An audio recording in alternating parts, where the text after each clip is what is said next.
The Monkey's Paw, a short story by W.Jacobs. A free audiobook by StorySnacks. Listen and escape. Chapter 1. Without, the night was cold and wet, but in the small parlour of Laburnum Villa, the blinds were drawn and the fire burned brightly.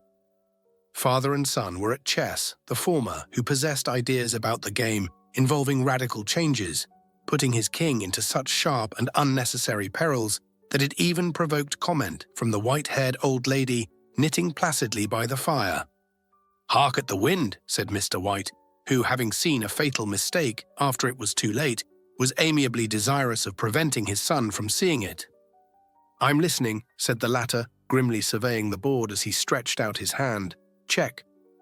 "I should hardly think that he'd come tonight," said his father, with his hand poised over the board.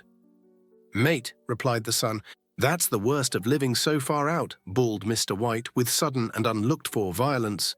"Of all the beastly, slushy, out-of-the-way places to live in, this is the worst. Pathway's a bog, and the road's a torrent. I don't know what people are thinking about. I suppose because only 2 houses in the road are let, they think it doesn't matter." "Never mind, dear," said his wife soothingly. "Perhaps you'll win the next one." Mr. White looked up sharply, just in time to intercept a knowing glance between mother and son. The words died away on his lips, and he hid a guilty grin in his thin grey beard. "There he is," said Herbert White, as the gate banged to loudly and heavy footsteps came toward the door. The old man rose with hospitable haste, and opening the door, was heard condoling with the new arrival. The new arrival also condoled with himself, so that Mrs. White said, "Tut, tut," and coughed gently as her husband entered the room, followed by a tall, burly man, beady of eye and rubicund of visage. "Sergeant Major Morris," he said, introducing him. The sergeant major shook hands and, taking the proffered seat by the fire, watched contentedly while his host got out whiskey and tumblers and stood a small copper kettle on the fire. At the 3rd glass, his eyes got brighter, and he began to talk, the little family circle regarding with eager interest this visitor from distant parts, as he squared his broad shoulders in the chair and spoke of wild scenes and doughty deeds, of wars and plagues and strange peoples. 21 years of it," said Mr. White, nodding at his wife and son. "When he went away, he was a slip of a youth in the warehouse. Now look at him." "He don't look to have taken much harm," said Mrs. White politely. "I'd like to go to India myself," said the old man, "just to look round a bit, you know." "Better where you are," said the sergeant major, shaking his head. He put down the empty glass and, sighing softly, shook it again. "I should like to see those old temples and fakirs and jugglers," said the old man. "What was that you started telling me the other day, about a monkey's paw or something, Morris?" "Nothing," said the soldier hastily. "Leastways, nothing worth hearing." "Monkey's paw," said Mrs. White curiously. "Well, it's just a bit of what you might call magic, perhaps," said the sergeant major offhandedly. His 3 listeners leaned forward eagerly. The visitor absent-mindedly put his empty glass to his lips and then set it down again. His host filled it for him. "To look at," said the sergeant major, fumbling in his pocket, "it's just an ordinary little paw, dried to a mummy." He took something out of his pocket and proffered it. Mrs. White drew back with a grimace, but her son, taking it, examined it curiously. "And what is there special about it?" inquired Mr. White, as he took it from his son, and having examined it, placed it upon the table. "It had a spell put on it by an old fakir," said the sergeant major, "a very holy man. He wanted to show that fate ruled people's lives, and that those who interfered with it did so to their sorrow. He put a spell on it so that 3 separate men could each have 3 wishes from it. His manner was so impressive that his hearers were conscious that their light laughter jarred somewhat. "Well, why don't you have 3, sir?" said Herbert White cleverly. The soldier regarded him in the way that middle age is wont to regard presumptuous youth. "I have," he said quietly, and his blotchy face whitened. "And did you really have the 3 wishes granted?" asked Mrs. White. "I did," said the sergeant major, and his glass tapped against his strong teeth. "And has anybody else wished?" persisted the old lady. "The first man had his 3 wishes, yes," was the reply. "I don't know what the first 2 were, but the 3rd was for death. That's how I got the paw." His tones were so grave that a hush fell upon the group. "If you've had your 3 wishes, it's no good to you now then, Morris," said the old man at last. "What do you keep it for?" The soldier shook his head. "Fancy, I suppose," he said slowly. "I did have some idea of selling it, but I don't think I will. It has caused enough mischief already. Besides, people won't buy. They think it's a fairy tale. Some of them, and those who do think anything of it, want to try it first and pay me afterward." "If you could have another 3 wishes," said the old man, eyeing him keenly, "would you have them?" "I don't know," said the other. "I don't know." He took the paw and, dangling it between his forefinger and thumb, suddenly threw it upon the fire. White, with a slight cry, stooped down and snatched it off. "Better let it burn," said the soldier solemnly. "If you don't want it, Morris," said the other, "give it to me." "I won't," said his friend doggedly. "I threw it on the fire. If you keep it, don't blame me for what happens. Pitch it on the fire again like a sensible man." The other shook his head and examined his new possession closely. "How do you do it?" he inquired. "Hold it up in your right hand and wish aloud," said the sergeant major, "but I warn you of the consequences." "Sounds like the Arabian Nights," said Mrs. White as she rose and began to set the supper. "Don't you think you might wish for 4 pairs of hands for me?" Her husband drew the talisman from pocket, and then all 3 burst into laughter, as the sergeant major, with a look of alarm on his face, caught him by the arm. "If you must wish," he said gruffly, "wish for something sensible." Mr. White dropped it back in his pocket and, placing chairs, motioned his friend to the table. In the business of supper, the talisman was partly forgotten, and afterward the 3 sat listening in an enthralled fashion to a second installment of the soldier's adventures in India. "If the tale about the monkey's paw is not more truthful than those he has been telling us," said Herbert as the door closed behind their guest, just in time for him to catch the last train, "we shan't make much out of it." "Did you give him anything for it, father?" inquired Mrs. White, regarding her husband closely. "A trifle," said he, colouring slightly. "He didn't want it, but I made him take it, and he pressed me again to throw it away." "Likely," said Herbert with pretended horror. "Why, we're going to be rich and famous and happy. Wish to be an emperor, father, to begin with.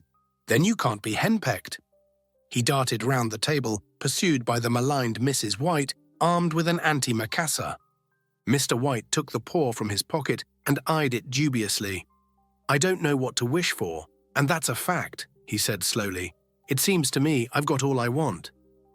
"If you only cleared the house, you'd be quite happy, wouldn't you?" said Herbert, with his hand on his shoulder. "Well, wish for £200 then. That'll just do it." His father, smiling shamefacedly at his own credulity, held up the talisman, as his son, with a solemn face, somewhat marred by a wink at his mother, sat down at the piano and struck a few impressive chords. "I wish for £200, said the old man distinctly. A fine crash from the piano greeted the words, interrupted by a shuddering cry from the old man. His wife and son ran toward him. "It moved," he cried, with a glance of disgust at the object as it lay on the floor. "As I wished, it twisted in my hand like a snake."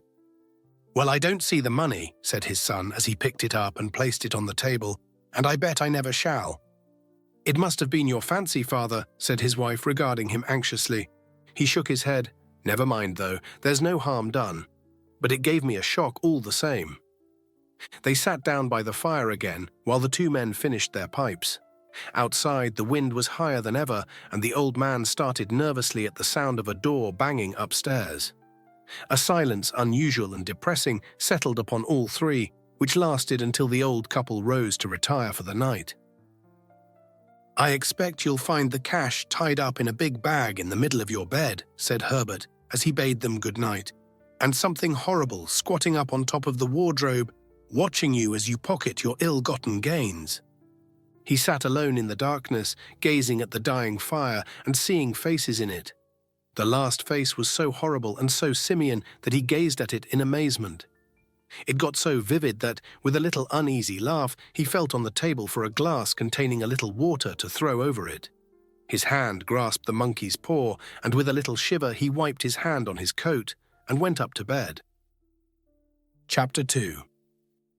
In the brightness of the wintry sun next morning, as it streamed over the breakfast table, he laughed at his fears. There was an air of prosaic wholesomeness about the room which it had lacked on the previous night, and the dirty, shriveled little paw was pitched on the sideboard with a carelessness which betokened no great belief in its virtues. "I suppose all old soldiers are the same," said Mrs. White. "The idea of our listening to such nonsense! How could wishes be granted in these days? And if they could, how could £200 hurt you, father?" "Might drop on his head from the sky," said the frivolous Herbert. "Morris said the things happened so naturally," said his father, "that you might, if you so wished, attribute it to coincidence." "Well, don't break into the money before I come back," said Herbert as he rose from the table. "I'm afraid it'll turn you into a mean, avaricious man, and we shall have to disown you." His mother laughed, and following him to the door, watched him down the road, and returning to the breakfast table, was very happy at the expense of her husband's credulity. All of which did not prevent her from scurrying to the door at the postman's knock, nor prevent her from referring somewhat shortly to retired sergeant majors of bibulous habits, when she found that the post brought a tailor's bill. "Herbert will have some more of his funny remarks, I expect, when he comes home," she said as they sat at dinner. "I dare say," said Mr. White, pouring himself out some beer, "but for all that, the thing moved in my hand. That I'll swear to." "You thought it did," said the old lady soothingly. "I say it did," replied the other. "There was no thought about it. I had just— What's the matter?" His wife made no reply. She was watching the mysterious movements of a man outside, who, peering in an undecided fashion at the house, appeared to be trying to make up his mind to enter. In mental connection with the £200, she noticed that the stranger was well dressed and wore a silk hat of glossy newness. 3 times he paused at the gate and then walked on again. The 4th time he stood with his hand upon it and then with sudden resolution flung it open and walked up the path. Mrs. White at the same moment placed her hands behind her and, hurriedly unfastening the strings of her apron, put that useful article of apparel beneath the cushion of her chair. She brought the stranger, who seemed ill at ease, into the room. He gazed at her furtively and listened in a preoccupied fashion as the old lady apologized for the appearance of the room and her husband's coat, a garment which he usually reserved for the garden. She then waited as patiently as her sex would permit for him to broach his business, but he was at first strangely silent. "I was asked to call," he said at last, and stooped and picked a piece of cotton from his trousers. "I come from Moore and Meggin's." The old lady started. "Is anything the matter?" she asked breathlessly. "Has anything happened to Herbert? What is it? What is it?" Her husband interposed. There, mother," he said hastily. "Sit down and don't jump to conclusions. You've not brought bad news, I'm sure, sir." And he eyed the other wistfully. "I'm sorry," began the visitor. "Is he hurt?" demanded the mother wildly. The visitor bowed in assent. "Badly hurt," he said quietly, "but he is not in any pain." "Oh, thank God," said the old woman, clasping her hands. "Thank God for that. Thank—" She broke off suddenly as the sinister meaning of the assurance dawned upon her, and she saw the awful confirmation of her fears in the other's averted face. She caught her breath and, turning to her slower-witted husband, laid her trembling old hand upon his. There was a long silence. "He was caught in the machinery," said the visitor at length in a low voice. "Caught in the machinery," repeated Mr. White in a dazed fashion. "Yes." He sat staring blankly out at the window and, taking his wife's hand between his own, pressed it as he had been wont to do in their old courting days nearly 40 years before. "He was the only one left to us," he said, turning gently to the visitor. "It is hard." The other coughed and, rising, walked slowly to the window. "The firm wished me to convey their sincere sympathy with you in your great loss," he said, without looking round. "I beg that you will understand I am only their servant and merely obeying orders." There was no reply. The old woman's face was white, her eyes staring, and her breath inaudible. On the husband's face was a look such as his friend the sergeant might have carried into his first action. "I was to say that Moore and Meggin's disclaim all responsibility," continued the other. "They admit no liability at all, but in consideration of your son's services, they wish to present you with a certain sum as compensation." Mr. White dropped his wife's hand and, rising to his feet, gazed with a look of horror at his visitor. His dry lips shaped the words, "How much?" £200 was the answer. Unconscious of his wife's shriek, the old man smiled faintly, put out his hands like a sightless man, and dropped a senseless heap to the floor. Chapter 3. In the huge new cemetery, some 2 miles distant, the old people buried their dead and came back to a house steeped in shadow and silence. It was all over so quickly that at first they could hardly realize it, and remained in a state of expectation as though of something else to happen, something else which was to lighten this load, too heavy for old hearts to bear. But the days passed, and expectation gave place to resignation, the hopeless resignation of the old, sometimes miscalled apathy. Sometimes they hardly exchanged a word, for now they had nothing to talk about, and their days were long to weariness. It was about a week after that the old man, waking suddenly in the night, stretched out his hand and found himself alone. The room was in darkness, and the sound of subdued weeping came from the window. He raised himself in bed and listened. "Come back," he said tenderly. "You will be cold." "It is colder for my son," said the old woman, and wept afresh. The sound of her sobs died away on his ears. The bed was warm and his eyes heavy with sleep. He dozed fitfully and then slept until a sudden wild cry from his wife awoke him with a start. "The paw!" she cried wildly. "The monkey's paw!" He started up in alarm. "Where? Where is it? What's the matter?" She came stumbling across the room toward him. "I want it," she said quietly. "You've not destroyed it." "It's in the parlor, on the bracket," he replied, marveling. "Why?" She cried and laughed together, and bending over kissed his cheek. "I only just thought of it," she said hysterically. "Why didn't I think of it before? Why didn't you think of it?" "Think of what?" he questioned. "The other 2 wishes," she replied rapidly. "We've only had 1. "Was not that enough?" he demanded fiercely. "No," she cried triumphantly. "We'll have 1 more. Go down and get it quickly and wish our boy alive again." The man sat up in bed and flung the bedclothes from his quaking limbs.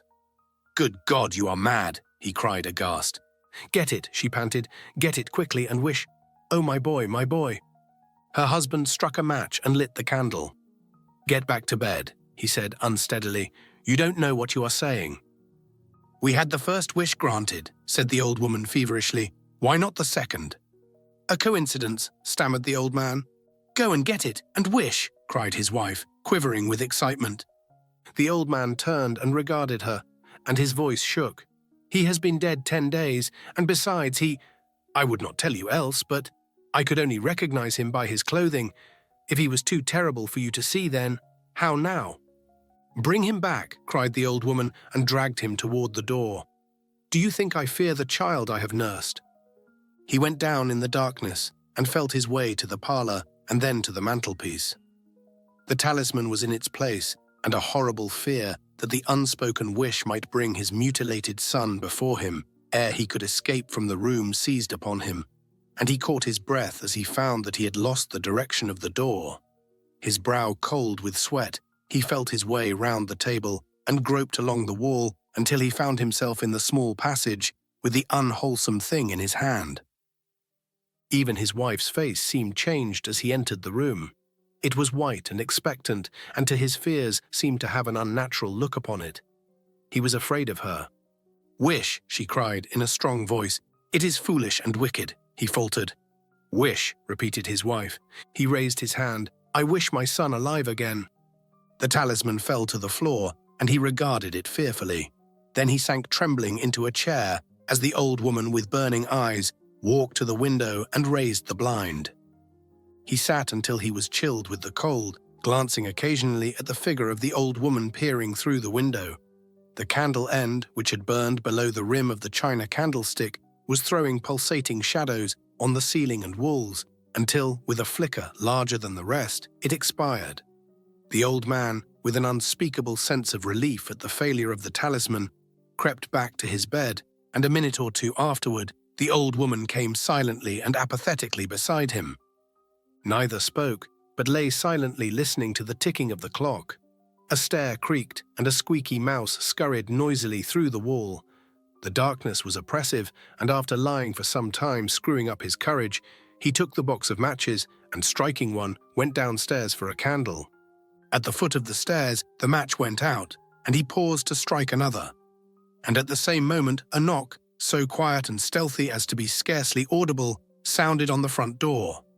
The matches fell from his hand and spilled in the passage. He stood motionless, his breath suspended until the knock was repeated.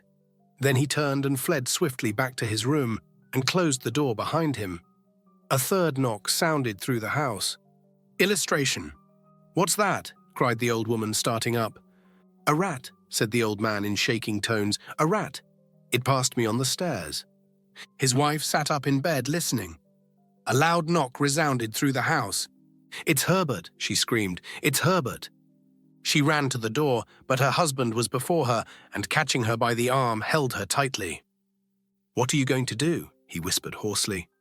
"It's my boy, it's Herbert," she cried, struggling mechanically. "I forgot it was 2 miles away. What are you holding me for? Let go, I must open the door."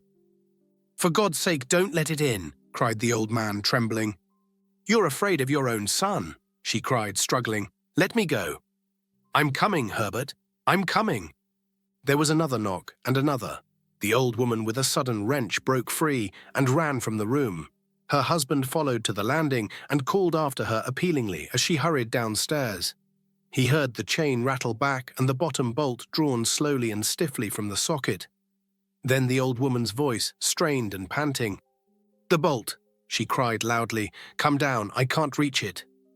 But her husband was on his hands and knees, groping wildly on the floor in search of the paw. If he could only find it before the thing outside got in.